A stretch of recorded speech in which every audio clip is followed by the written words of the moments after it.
Boa tarde, gente. Eu me chamo Gilberto, sou psicanalista clínico, trabalho numa clínica na região de Gandu. Tenho uma clínica na minha cidade, que é Buerarema. E recentemente fui convidado a trabalhar no Trade Center em Itabuna, no primeiro andar ali, na sala 112. E recentemente eu gravei um vídeo falando sobre regressão de memória, que eu já faço regressão há um tempo, e o vídeo ficou exposto no Face e também lá no YouTube. Algumas pessoas me ligaram e fizeram perguntas no Face sobre o procedimento de como se faz regressão de memória. E apareceram algumas perguntas aqui e as pessoas quiseram que eu respondesse essas perguntas. Eu tenho alguns amigos que eu me entendi com eles para ver se era interessante colocar essas respostas no ar, de acordo com as pesquisas feitas nessa área já há um tempo. E eles acharam por bem. Eu liguei para as pessoas que me fizeram essas perguntas. Eles acharam interessante porque na fala deles eles realmente tinham dúvida, porque tinham interesse em fazer nas suas regiões e tal. Perguntas, uma da região norte, outra de fora do país. Teve duas pessoas que eu conheço da Itália, da Espanha, da Argentina e a maior parte aqui do Nordeste. Uma das perguntas que mais saiu foi essa aqui, ó. Como se faz uma regressão de memória? A regressão em si é um processo bem simples. O procedimento para chegar à regressão de memória é que, às vezes, de pessoa para pessoa, apresenta alguns níveis de complexidade interessante. Dentre os vários vídeos à disposição nesse sentido, há alguns que os profissionais da área, não só do Brasil, da Bahia, de outros estados do país e de outros continentes, que têm profissionais renomados em todo o planeta nesta área. Tem aqueles pioneiros do processo regressivo, que tem aí uma quantidade imensa de livros publicados, experiências, muitas publicadas, e são exemplos e fatos muito marcantes.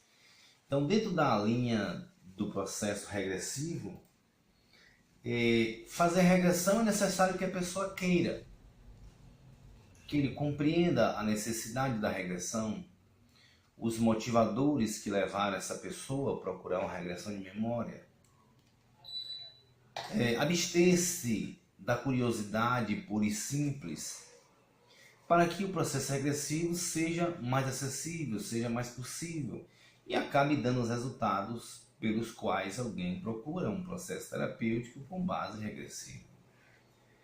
Para citar como exemplo, pessoas que têm mentes muito questionativas, investigativas, como diz alguns profissionais que estão no YouTube, com mentes cartesianas, o processo regressivo encontra dificuldades, que o Freud chamaria isso de resistências a esse mundo do inconsciente, a esses porões da mente. Então, isso varia de pessoa para pessoa, da dinâmica que a pessoa emprega num processo de regressão de memória. Então, a regressão faz-se de maneira bem simples, mas tem que ser escutado no setting do processo regressivo, ouvir as queixas da pessoa, que é o processo anamnético, e observar o que realmente ele quer, qual é o foco realmente dele, qual é o objetivo do que ele está querendo, para que isso seja equacionado e transferido de uma forma bem madura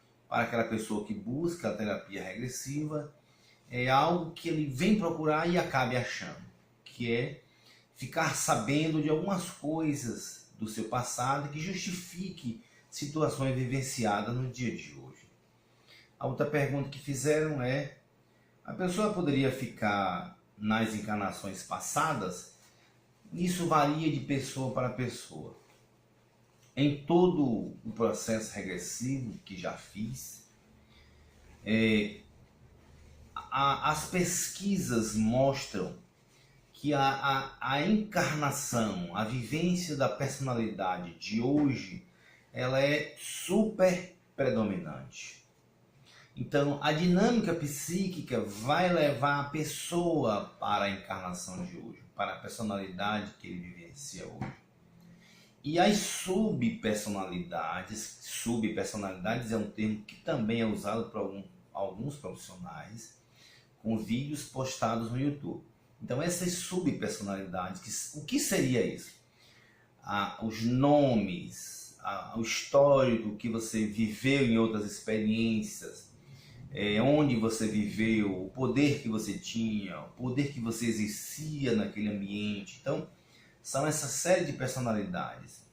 E que dentro de um processo relacional, às vezes houve experiências encarnatórias de pessoas que foram bem simples. Às vezes dentro da roça, em lugarejo simples, com área de chão batido, pouca comida, muita chuva, muita dificuldade. E, geralmente quando se faz aquelas pesquisas via programas de informações reencarnacionistas, sempre aparecem as pessoas sendo rainhas, reis, pessoas importantes no cenário da história do passado. E quase que nunca vi nesses programas que dão aquelas falas e respostas sobre a encarnação da pessoa, que alguém tenha sido um limpador de vidro de calabouço de castelo, que alguém tenha sido pegador de cocô dos cavalos dos reis. Não aparece isso. Geralmente aparece aquelas pessoas que têm uma proeminência grande no meio social. E não foi bem assim. Não foi bem assim. Por isso que no histórico da anamnese é necessário que a pessoa tenha bem definido para que é que ele vai fazer a regressão. O que ele quer ver com a regressão? E o terapeuta, munido dessas ferramentas de conhecimento, deve ter em mente aquilo que o paciente precisa ouvir dentro do processo terapêutico. Porque ele precisa tomar atitudes, e são essas atitudes que vão consolidar um novo jeito de agir que vai torná-lo mais feliz. A outra pergunta é a seguinte: a terapia de regressão dá resultados? Do meu ponto de vista, de pesquisas, excelentes. Excelentes. Aspas, desde quando o paciente queira. Porque a dinâmica psíquica dos atendimentos em qualquer instância, desde a área psiquiátrica às áreas terapêuticas, o paciente precisa querer. E querer significa ter atitude íntima, movimentar recursos, movimentar energia em favor de si mesmo. Então, que o ontem pode ser mostrado é evidente. Que ele pode se ver em uma das múltiplas encarnações, não há dúvida disso. Que ele pode ter sido alguém de influência, sim. Que ele pode ter sido alguém simples, sim. Alguém que foi muito ruim, sim. Alguém que fez muita maldade, sim.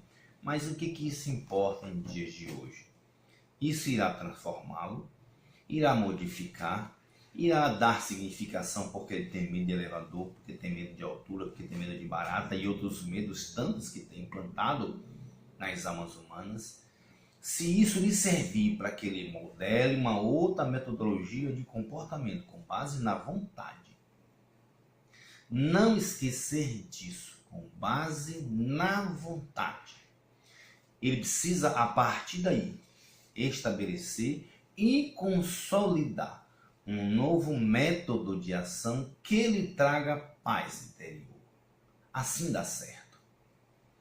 E a última aqui, para finalizar, é como a regressão pode ajudar pessoas. Eu acabei de citar. Medo de elevador. Às vezes foram pessoas que foram trancadas em porões e lá desencarnaram ou morreram. Uma vez que são retiradas desses quartos escuros e deixam que a luz lhe projete sobre a consciência, tudo se modifica. Pessoas que têm medo ou pavor de altura, talvez tenham se precipitado de algum precipício, tenha pulado para suicídio, ou foi empurrado de lugares altos, ou passaram altos tormentos em ambientes altos. Vivenciado essas imagens, esses bolsões de imagens que estão sedimentados naquilo que Joana de Angelis diria, painéis da mente. Ou indo para uma outra área, igualmente, de pesquisa do inconsciente. Nos porões do inconsciente, lá pode ter justificativas, porque é que a pessoa, nessa experiência encarnatória, vivencia esses medos. Uma vez que você quer olhar isso, essas vivências, essas energias, para livrar-se do medo, vale a pena. Mas, lembra vocês, se procurarem um terapêutico regressivo, tenham em mente, vou ver, vou olhar, mas tenho um objetivo. Eu quero, com esse olhar, transformar-me hoje para o meu amanhã. Porque foi o meu ontem que me trouxe à condição de hoje. E é essa condição que me felicita. Então, para que eu possa modificar a minha estrutura íntima, modificar as realidades do meu self, eu preciso modificar as minhas ações a partir da aceitação. A aceitação da realidade íntima que te cerca hoje. Tudo é possível quando se quer. Um abraço a todos vocês. Nos vemos por aí.